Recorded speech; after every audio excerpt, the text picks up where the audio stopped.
Hey everyone, welcome back to my kitchen. I'm Bethany, and today's recipe, I'm gonna show you how to make a dish I've been making for years in our dinner rotation. It's my lemon rosemary chicken with baby potatoes. This is a dish that has a lot of impressive flavor in it, while also being very simple to prepare with simple ingredients. So let's get right into it.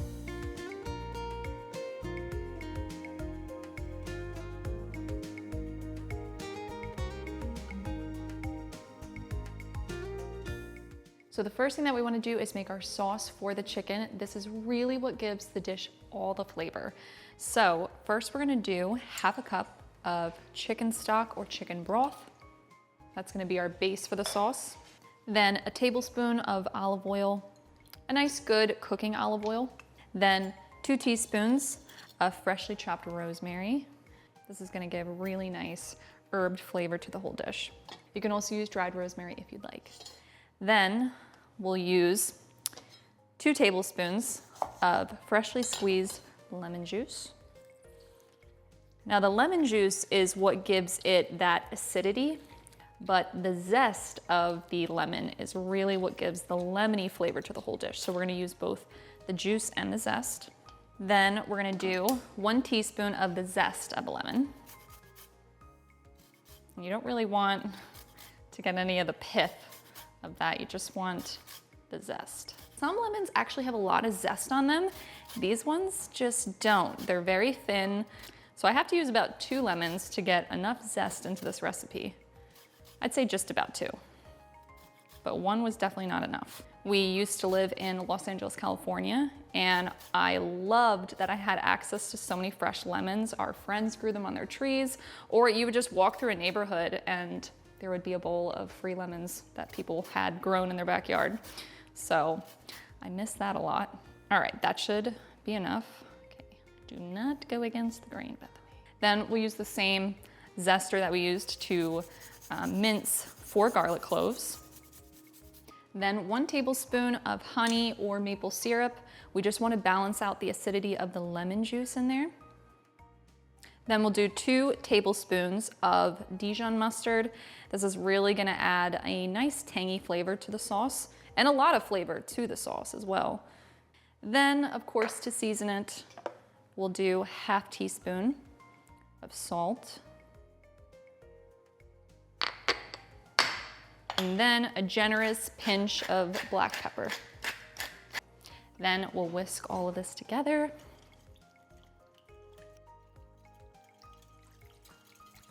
Okay, now we'll set this aside and we'll deal with the chicken and potatoes. Next, we're gonna brown the chicken in a pan before we put everything in the oven. So first, I wanna season this with a generous pinch of salt and black pepper on each side of the chicken thighs. And I'm using boneless, skinless chicken thighs. I like using these better than chicken breast because that can dry out pretty easily. These stay moist and really tender no matter kind of how long you cook them. But I'm using boneless, skinless because I only use bone-in skin on when I want to crisp up the chicken skin. And this dish, it's not really about the crispy skin because we have sauce in there. If you do use skin on, it might come out a little more soggy because you have the sauce in there. So that's just my personal preference. So the recipe calls for 6 chicken thighs, but I have really small ones here, so I have 8. And the recipe will work just fine for that. These are pasture-raised chicken thighs, so they're a little bit smaller than regular chicken thighs. Now, I have a pan heating up here. It's been heating up for a few minutes, and I wanna do that before I add my oil. We're gonna add 2 tablespoons of oil. Then we'll add these face down. I like to do the skin side where it would have been face down first.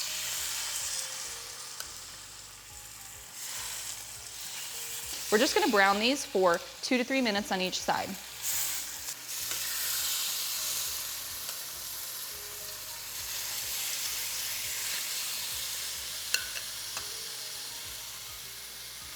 So once these are finished, we're gonna add them to our baking dish. I'm using a Dansk, I think that's how you say it, Dansk pan. And this is a carbon steel pan, so it's a little bit heavier.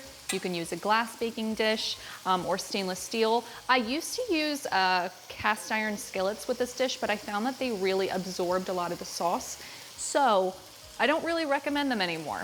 Even though I used to make this in this all the time, the heat in that pan really will just suck up the sauce. So use kind of a stainless steel or glass pan, and we're just gonna add these to our baking dish. All right, so we finished browning the chicken. Now we're gonna add some baby potatoes into the dish. And I quartered these so that we can make sure that they cook all the way through. If they're cut into bigger chunks, then you run into the risk of a undercooked potato. And what's worse than that? Well, a lot of things are worse than that, but it's not great when you bite into a crunchy potato. So I quartered these just to kind of play it safe.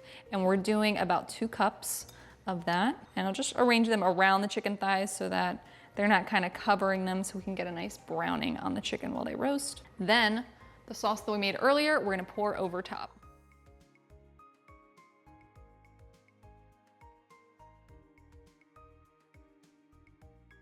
Then I'll finish the dish with a few slices of lemon. That's optional, but they kind of look nice when they're roasted with the dish, so we'll do that. Next, we're gonna bake this in the oven at 425 for 30 to 35 minutes uncovered, and that's just until the potatoes are cooked through. You can test that with a fork, and the chicken is cooked through, which it should be because we browned it too. So we'll let this cook for 30 to 35 minutes.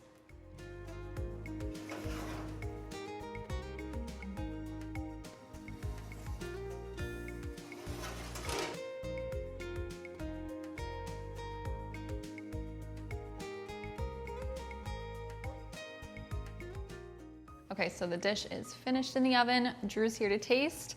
We're very excited, we're very hungry. So, you've had this dish many times.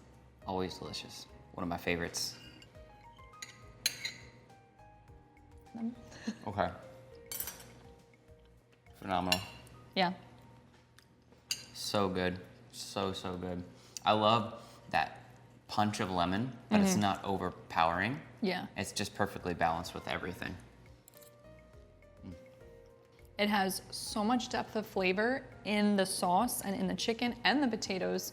Sometimes potatoes can just be kind of boring. These are not. They're covered in that sauce. Once you're done with the dish, you can just kind of toss everything together. So good, and just simple ingredients to accomplish really impressive flavor. It's Totally agree. so good. Yeah. Perfect dinner to put in a rotation if you have no idea what to make for dinner. I've been there.